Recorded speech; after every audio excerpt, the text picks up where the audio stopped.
I have with me from Proterra our Director of Business Development, Alan Weston Sco, and he's going to maybe help me out with some questions if you guys have them as we go through this. He does handle all the financing for us, so let's go pretty quickly here. I do want to point out one thing on my little bio here. You see this little thing that says MV1? Maybe some of you remember the little car called MV1, the mobility car, wheelchair car. So in my world, the word mobility was transporting, people with disabilities. And now mobility means something completely different, in our new world. So when I put that slide together, I thought everyone uses mobility as something different. So I thought I may be talking to a different audience this afternoon, so I'm going to skip through what you've already seen and get right to the finance part of this. So when we come and sit down with a transit authority, we go through a process with you. We're not in there to sell you buses and chargers. We're there to help you from the beginning of the process to the end of the process. So we determine that by 4 major categories. Determining fleet charging needs. We talked about that a lot today. You should do that first with the utility. Evaluate electricity plan options. Forecast capital operating costs. That's what we're really going to focus on, that leg in this session for the next 20 minutes. And then creating fleet charge master plan. So we come in and we do route analysis. We do block plans. We figure out your efficiencies and fleet replacement. So that's what we do when we're determining what your charging needs are. So it could be on-route charging. It could be in-depot. I've heard so many different opinions in what we should do. Every property is different. So we want to come in, sit down with you, and figure out what that is. Then we go and we figure out, what do you have for electricity coming into your depot, into your property? What are the load curves? What's the charge plan? What are the options that you have? What's it look like with your utility in your area? Okay? Grid tariffs, storage solar, and resiliency. But this is what we really want to get to today. Anne-Marie, she used the word, we're going to talk about the F word, funding. Because that's really the hard part right now, is where does the money come from and how. I'm not the government. I don't have a bucket of money over here. So we have to find other ways to help you finance this technology. So we have infra design, capital estimate, funding optimization, sources, and design to fund.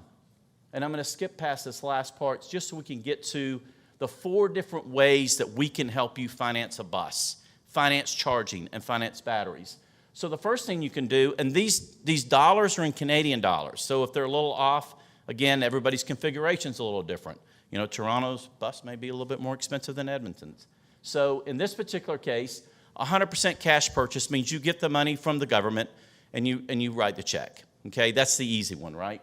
The next way to do it is battery leasing. And that's something that a lot of properties, I think, Alan, you said we're up to over 100 buses right now. We're leasing the batteries on those buses. So that customer never has to worry about the life of the batteries. We replace them at midlife. We take care of everything, and they make one payment. We'll get to that in just a second. So the 100% cash purchase, what we wanted to show you on this slide, and I went the wrong way, is the cost of a diesel bus in Canada, roughly $650,000. So the delta between an electric bus in Canada and a diesel bus is about $340,000. But we really want to point you to the bottom of the slide on the right. The cost, and I was glad to see some other slides today that weren't mine that talked about fuel cost and operating costs, maintenance costs on diesel buses or fossil fuel buses and what they were. So our numbers are pretty close to what has already been presented. But if you look at the cost of electricity, and in this model, we're using 10 cents a kilowatt. So just bear with us on that. It could be different with your situation. And we're using $3.25 per gallon on diesel fuel. That's American.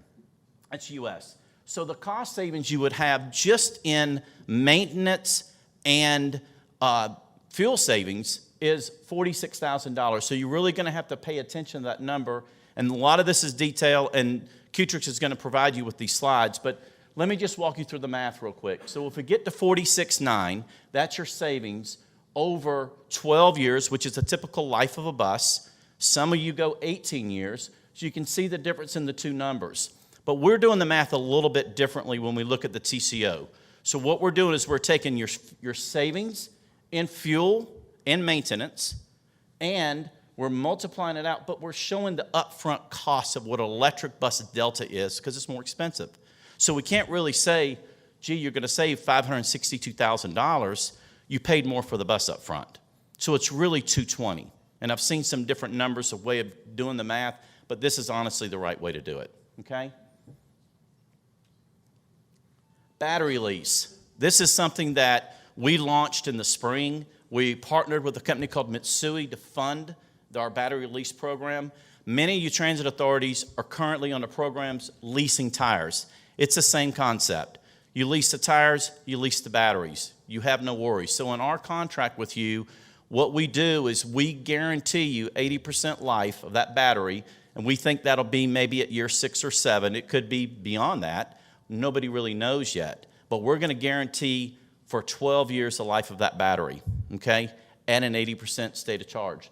So as we go through this model with you, and we do have a note in here. This is a U.S., excuse me for putting it in here, but the FTA does have a FAST Act piece of legislation that allows for leasing of batteries. They didn't do that 5 years ago.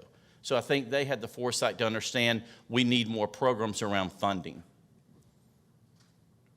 On the battery lease program, let me walk you through this. So if you take the price of a diesel bus and the price of an electric bus, and again, it's the same model.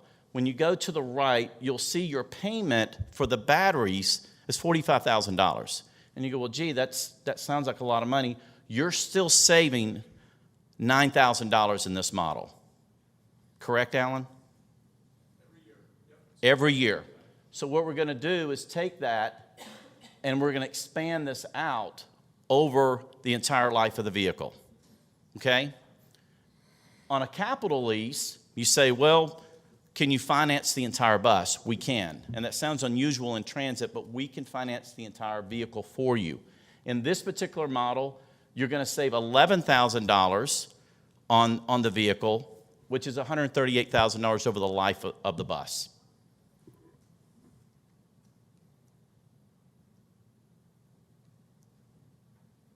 Now, this is the big one.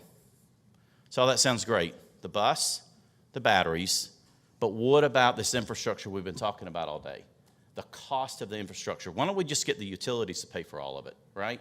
We'd love for that to happen, but in reality, we have to find a way to finance the infrastructure. And so in our model, we can do that. So this is really interesting in this slide. I want to point this out. The blue that you see, that is diesel fuel. But someone, somewhere down the line, put in that diesel fueling station.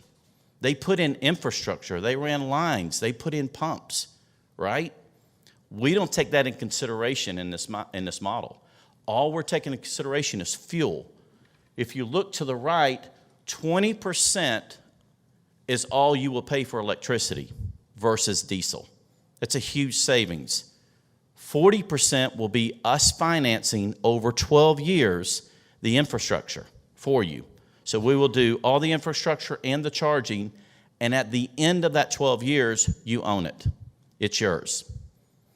And you can see the significant cost in doing that model with us. Okay? Any questions? This is I know it's the last one and you guys are ready to go, but does anyone have any questions on these, 3 ways of financing these, the bus, the batteries, and the entire vehicle? Let me go back before I hit my punchline. About the leasing. So since the battery is a key part of the lease, and you're looking at the way the battery charge diminishes over time, and that's related to how the batteries are charged over time. So I guess, in essence, what I'm asking is, are there conditions on the lease that would need to be documented and satisfied in terms of the way an agency basically treats the batteries? Well, we're going to know how you're treating the batteries through our telematics because we look at it all day long. We're watching and seeing exactly what you're doing, but that is. I'd also add, we build it so that it'd be very difficult to override the way you treat the batteries. I mean, there's certainly the amount of throughput you use on it, but that's built into it, so you'll be okay. And this is I an basically meant that the agency would want to know up front, I guess, whatever the Yeah, conditions it's all built would into be. that. It's an excellent question because we have a customer at the Port Authority in New York, which is the 3 airports in New York City, and they're buying buses and they're leasing the batteries. And they said, we outsource the service. So we own the bus, we own the chargers, but we have an operator, a private company that comes in and operates them. What if they abuse the batteries? That's all built into the lease. So they're protected from that. That's a really good question. Anybody else? I got the expert with me. And we're happy to come down and sit down at your property, talk to you about these options. They're very unique to the industry. I think the industry needs to look at more financing options. And the last item, we heard this word a few times today, called P3. But I will tell you, Proterra is engaged in P3s already.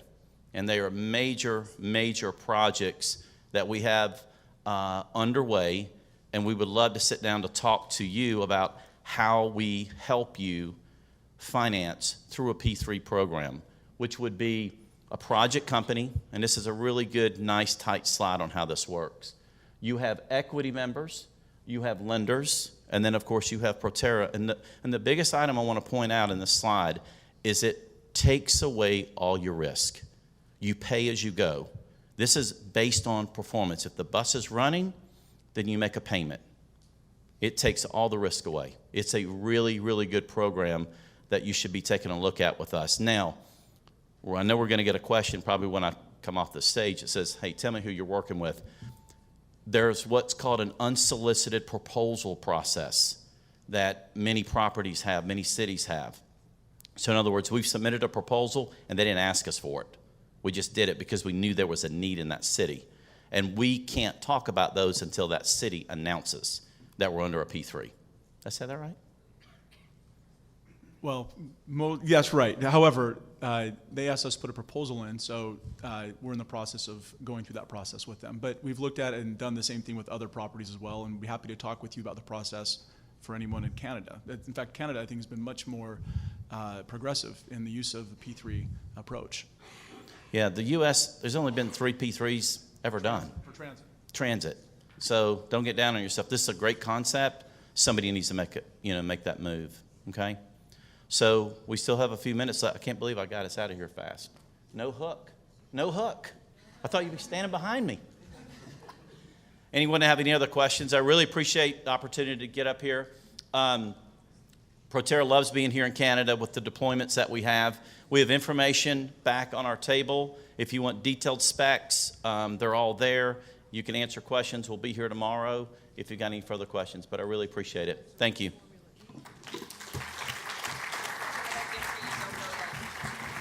Oh, no. What is it? Oh.